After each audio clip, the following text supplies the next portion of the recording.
Good morning. Is it still morning? Yeah, it's going to be noon real soon, but it's still morning right now. Good morning. Good to see you. Coming at you live from Oak Lawn, back in Oak Lawn again. I want to talk to you about something. It's an attitude, really. Although I think it can feel like more than that in a way, but it's an attitude that I'm talking about. In my case, it's an attitude that's caused me a good bit of trouble, to be honest, over the years. Sometimes I haven't even recognized that certain troubles that I've had were actually rooted in this attitude until much later on. I didn't see that until later. The attitude that I'm talking about is pride. Ironically enough, it's kind of embarrassing to talk about pride, but I suppose it's something, I'm sure it's something that all human beings wrestle with. Just the fact that we're human, we wrestle with pride to some degree or another, but I'm going to speak for myself here. I can tell you that I have looked back, I can look back at my life, and I can see now that some of the relationships of my life, relationships that I valued, were damaged by my own pride. I see that now. I can see now that I missed opportunities, and in some cases, wonderful opportunities, incredible opportunities. I missed the opportunities to learn and to grow, opportunities to make great progress because I didn't want to humble myself and admit that I needed help. You know, the crazy thing is, I think there were people who would have been more than willing to help me if I would have just asked. But my pride got in the way.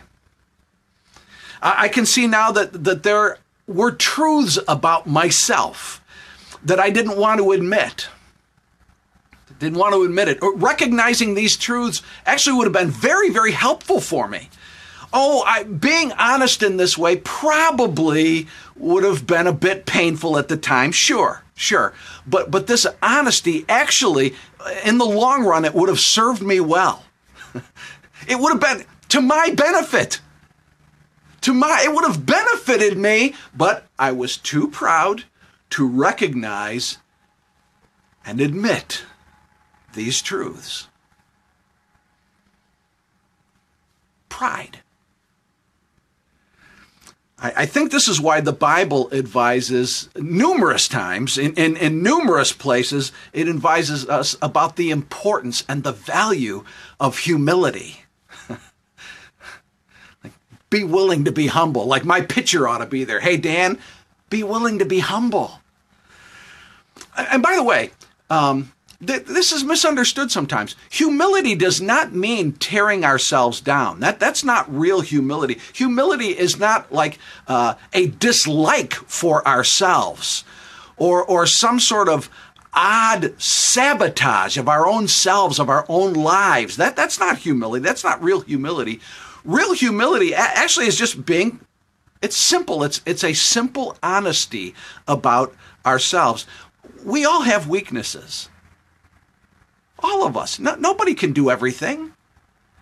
And we have some strengths. All of us do. A humble person just simply recognizes this reality. That's all. Very simple. In some ways, real humility is just being honest about ourselves. In a way, it's just acknowledging that what God says about us is true. I've even heard it put this way. Humility is seeing ourselves the way God sees us. And it also involves, I think, being fair and honest about others. Here, put it this way. Humility involves not just thinking about ourselves all the time. That's part of humility. You know, what's interesting is that if we will genuinely humble ourselves, if we will do this, God says that in His time, He will actually lift us up and use us in good and appropriate ways. Here's what it says. This is the book of 1 Peter chapter 5, verse 6. This is what it says in the Bible. So humble yourselves under the mighty power of God. Watch this. And at the right time, he will lift you up in honor.